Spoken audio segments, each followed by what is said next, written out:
નેહા એજ્યુકેટરમાં આપનું સ્વાગત છે.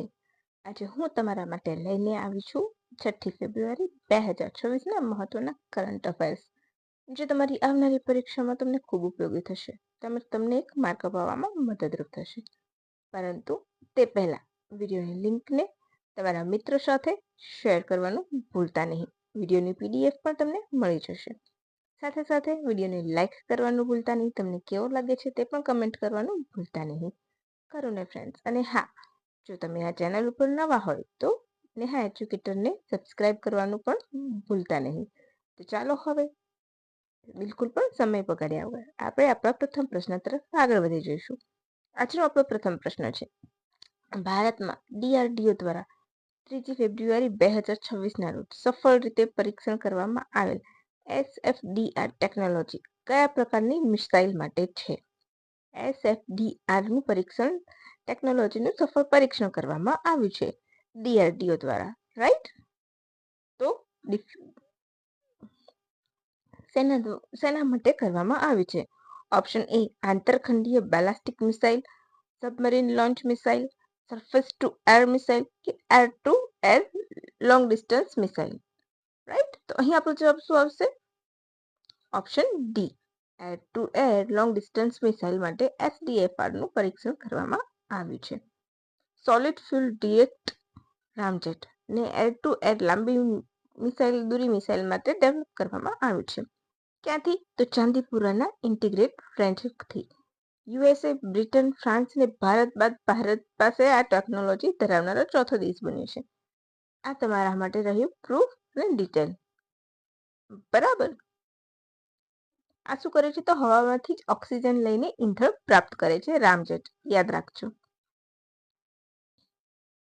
હવે DRDOની સ્થાપના ક્યારે થઈ હતી? 1958માં, યાદ રાખી રાખજો. હવે નેક્સ્ટ ક્વેશ્ચન ખૂબ અગત્યનું છે.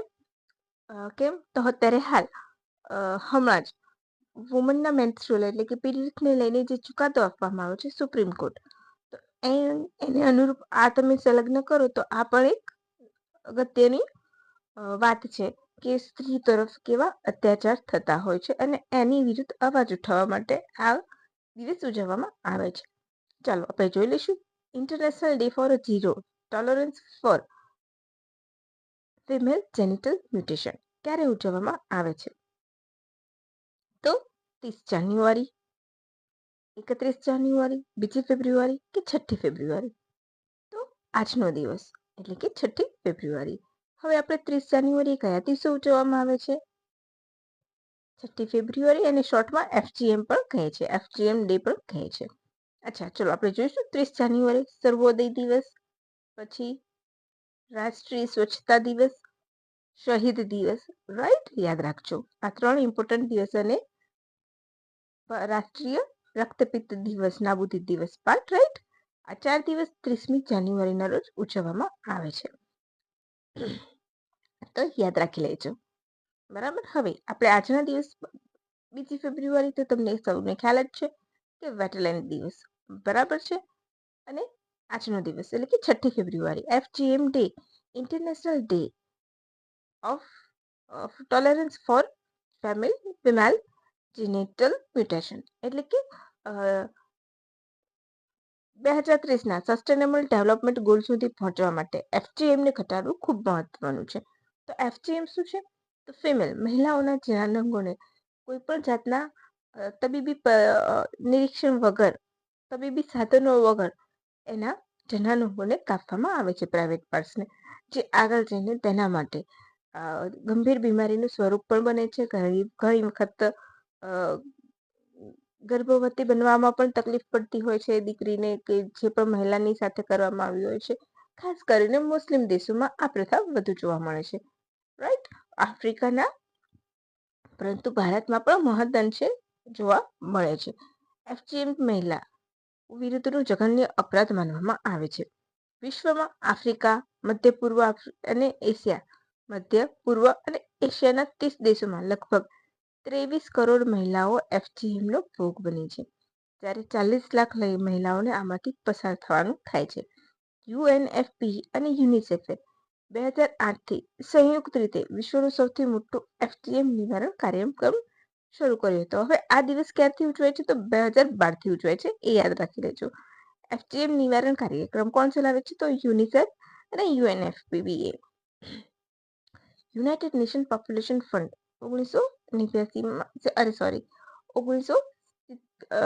1969માં સ્થાપના થઈ હતી, રાઈટ? 1970માં, યાદ રાખી લેજો.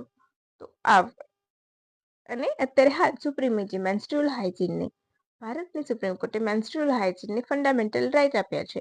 તો એ બંનેને તમે આ જોડીને જ્યારે પણ મહિલાઓ વિરુદ્ધ અત્યાચારની વાત આવે તો તમે આને મીન્સ ત્યારે લખતા હોય તો આને લખી શકો છો બિંદાસ રીતે, રાઈટ? તાજેતરમાં મણિપુરના મુખ્યમંત્રી તરીકે કોણે શપથ લીધા? ઓપ્શન A યુમનામ ખેમચંદ સિંહજી, નિમચા કિપચન, સી લોઈસી ડીખો કે એક પણ નહીં. ચાલો, તમને ખ્યાલ જ હશે કે ગયા વર્ષે 2025માં મણિપુરમાં રાષ્ટ્રપતિ શાસન લાગ્યું હતું. 2023થી ત્યાં અવ્યવસ્થા સર્જાયેલી છે, રાઈટ? તો કયું છે? તો એ ઓપ્શન એ યુમનામ ખેમચંદ સિંહજીએ શપથ લીધા છે, રાઈટ? હવે નિમચા કિપચન ઉપમુખ્યમંત્રી છે, રાઈટ? લોઈસી ટીખો તો એમણે શું છે? એ પણ ઉપમુખ્યમંત્રી છે, રાઈટ? આર્ટિકલ 75 હેઠળ મુખ્યમંત્રીની નિમણૂક કરવામાં આવે છે. નિમચા કિપચન કુકી સમુદાયના છે અને લોઈસી ટીખો તો નાગા સમુદાયના મહિલા છે. આ બંને જણાએ ઉપમુખ્યમંત્રી તરીકે શપથ લીધા. અત્યારે હાલ રાજ્યપાલ કોણ છે? તો મણિપુરના અજય ભલ્લા, રાઈટ? અને આર્ટિકલ 155 હેઠળ રાષ્ટ્રપતિ દ્વારા રાજ્યપાલની નિમણૂક કરવામાં આવે છે. આ તમારા અગત્યના કી પોઈન્ટ્સ હતા, જે તમને હું બધાની જેમ બૂમો પાડીને પેન આમ બોર્ડ પર પછાડીને કે પછી બહુ જોરથી વારે ઘરે તમને ઇરિસ્પેક્ટફુલ ફીલ થાય એવી રીતના હું બોલીને નહીં કહું કે કરંટ અફેર્સ સાથે હું જીકે પણ આપું છું, હું ડેઈલી આપું છું. અને મારા જે રેગ્યુલર જોનારા છે વિડીયો, એ લોકોને ખબર જ છે કે મારો કન્ટેન્ટ બેસ્ટ હોય છે અને એક્ઝામ રિલેટેડ જ ફક્ત ટુ ધ પોઈન્ટ જ હોય છે. કોઈ એક્સ્ટ્રા તમને માહિતી નહીં આપું, કારણ કે ઘણા લોકો એટલો બધો લોંગ વિડીયો બનાવવા માટે એટલી બધી માહિતી આપશે કે એમાં બિનજરૂરી વસ્તુઓનો પણ ઢગલો હોય છે. તો હું તમને એ નહીં કરું, હું તમને ફક્ત exam oriented, exam related point જ આપીશ. હવે આગળ વધીશું. અને હા, જો તમારે ગુજરાતી ગ્રામરને એમાં ભૂલ પડતી હોય તો તમે નેહા એજ્યુકેટર ઉપર ગુજરાતી ગ્રામરના પ્રીવિયસ વિડીયો જોઈ શકો છો, જેથી કરીને તમને ખ્યાલ આવે કે હું તમને કરાવું છું એ કેટલું મસ્ત મજાનું કરાવું છું. હવે આમ પણ CCEની પરીક્ષા આવશે તો એમાં પણ તમને ગુજરાતી ગ્રામર કામ લાગશે.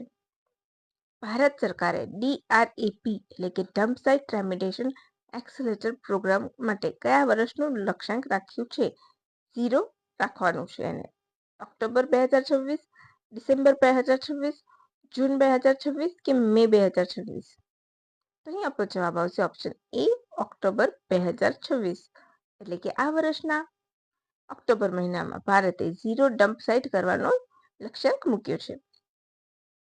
હવે ડમ્પ સાઇટ એટલે શહેરી સ્થાનિક સંસ્થાઓ દ્વારા ઉપયોગમાં લેવાતી કચરો નાખવાની જમીન, જે દાયકાઓ સુધી અવૈજ્ઞાનિક રીતે કચરો નાખવાથી ખરાબ થાય છે, ભૂગર્ભ જળ પ્રદૂષિત થાય છે, માટી હવા પ્રદૂષણ વધે છે, રાઈટ? તો આ બધા ઇસ્યુઝ એના લીધે આવે છે. એટલે સરકારે એક ઝુંબેશ શરૂ કરી છે અને પ્રોગ્રામ શરૂ કર્યો છે, જે ગયા વર્ષના ક્યારે જાહેરાત કરી હતી? તો 15મી ઓગસ્ટે, રાઈટ? હવે સ્વચ્છ ભારત મિશન હેઠળ શહેરી સ્વચ્છ ડમ્પ સાઇટ એક્સેલેરેટર પ્રોગ્રામ દ્વારા શૂન્ય ડમ્પ સાઇટ તરફ વધી રહ્યું છે. ઓક્ટોબર 2026 તેનો લક્ષ્યાંક છે. ભારતમાં એકત્ર થયેલા જૂના કચરામાંથી 61% વધુ કચરો પ્રોસેસ થઈ ચૂક્યો છે. તો 214 હાઈ ડમ્પિંગ સાઇટને પ્રાથમિકતા આપવામાં આવી છે, જેમાં કુલ બાકી રહેલો કચરાનો 80% ભાગ છે. હવે જુઓ મિત્રો, જ્યારે પણ તમે GPSCની પ્રિપેરેશન કરશો તો આ ડેટા તમારા માટે ખૂબ અગત્યનો બને છે. કેમ? તો આંકડા હંમેશા GPSCના ફેવરેટ છે. હવે 214 હાઈ ડમ્પિંગ સાઇટમાં 30 રાજ્ય અથવા કેન્દ્ર શાસિત પ્રદેશ, 200 શહેરી સ્થાનિક વિકાસમાં કુલ કચરો કેટલો છે? 8.6 કરોડ એને ઓળખવામાં આવ્યા છે, મેટ્રિક ટન, યાદ રાખજો. હવે હાલમાં 1428 ડમ્પિંગ સાઇટ ઉપર ઓલરેડી પ્રોસેસ ચાલુ થઈ ચૂકેલી છે. નવેમ્બર 2025 વર્ષોથી સંગ્રહાયેલા જૂના કચરાના સ્થાનોને વૈજ્ઞાનિક રીતે સુધારો કરવા અને સાફ કરવા પર ધ્યાન કેન્દ્રિત કરવામાં આવ્યું છે. ગુજરાત એ તરફ અગ્રેસર છે, એ પણ યાદ રાખજો, કારણ કે મેં તમને આ કરાવેલું પણ છે. હાલ 2479 ડમ્પ સાઇટમાં કુલ સંગ્રહિત કચરો 25 કરોડ મેટ્રિક ટન છે, જે 15,000 એકર જમીન રોકે છે. અને દરરોજ ઉત્પન્ન થતો કચરો 1,62,000 ટનનો છે. અને જો આને યોગ્ય નિકાલ કરવામાં ન આવે તો મિથેન વાયુનું પ્રમાણ વધતું રહે છે અને 2030 સુધી ગ્રીનહાઉસ ગેસનું ઉત્સર્જન 41.09 મિલિયન ટન જેટલું થશે, જે નુકસાનકારક હોય છે. હવે આ ડમ્પ સાઇટ માટે 5Pનું સૂત્ર પણ આપવામાં આવ્યું છે. પોલિટિકલ લીડરશિપ, એટલે કે કોઈ પણ કેન્દ્રીય મંત્રી કે કોઈ પણ વરિષ્ઠ અધિકારી ડમ્પ સાઇટને દત્તક લઈને તેને સાફ સફાઈ કરાવશે. પબ્લિક ફાઇનાન્સ, તો સરકાર એની હેઠળ વધુ સહાય આપશે. 550 થી જૂના કચરા પર ટનથી જૂના કચરા પર કેન્દ્રની સહાય તેમજ 67 કરોડ પ્રોજેક્ટ માટે મંજૂરી આપવામાં આવી છે. પાર્ટનરશિપ, વિવિધ કંપનીઓ સાથે પાર્ટનરશિપ કરવામાં આવી છે. પીપલ્સ પાર્ટિસિપેશન, તો માણસ લોકોને પણ, લોક સમુદાયને પણ સફાઈ માટે જોડવામાં આવશે. જનરલી આપણા લોકોની આદત કેવી હોય છે, પડીકું ખાધું, પાકેટ ખાધું, ખોલ્યું ખાધું, ખાલી થઈ ગયું, નાખો રસ્તા ઉપર. મારા એકથી શું થવાનું? તમે તમારા ઘરમાં કચરો નથી નાખતા તો તમારી જવાબદારી બને છે કે તમે બહાર પણ ના નાખો. વાળીને તમારી બેગમાં મૂકી દો. ડસ્ટબિન દેખાય તો ડસ્ટબિનમાં નાખો, નહીં તો ઘર આવીને નાખો. અને આજનો આપણો છેલ્લો પ્રશ્ન, ઇન્ટરનેશનલ ઓલિમ્પિક રિસર્ચ કોન્ફરન્સનું આયોજન ક્યાં કરવામાં આવ્યું હતું? IORS, international olympic research conference. Option A નવી Delhi, option B Ahmedabad, option C Gandhinagar કે ઓપ્શન ડી કોલકાતા.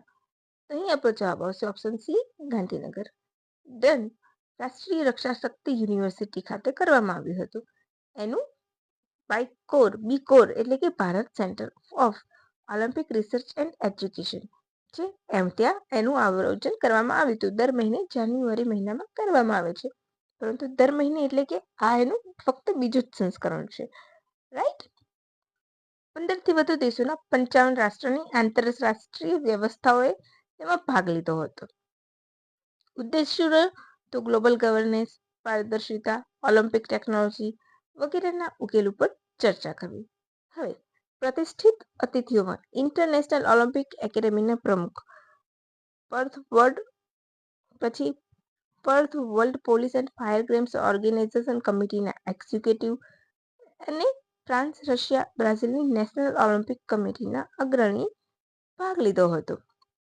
આ વર્ષની મુખ્ય કોન્ફરન્સનો હેતુ શું હતો? આકર્ષણ શું હતું? તો એન્ટી ડોપિંગના જટિલ મુદ્દા પર કેન્દ્રિત એક વર્કશોપ કરવામાં આવ્યો હતો, જે નેશનલ એન્ટી ડોપિંગ એજન્સી સાથેની ભાગીદારીમાં આયોજિત કરવામાં આવે છે. નાડા, તો national anti doping agency of India, એની સ્થાપના થઈ હતી 2005માં. હવે એક વસ્તુ મેં કદાચ તમને કરાવી છે, જોઈ લઉં છું.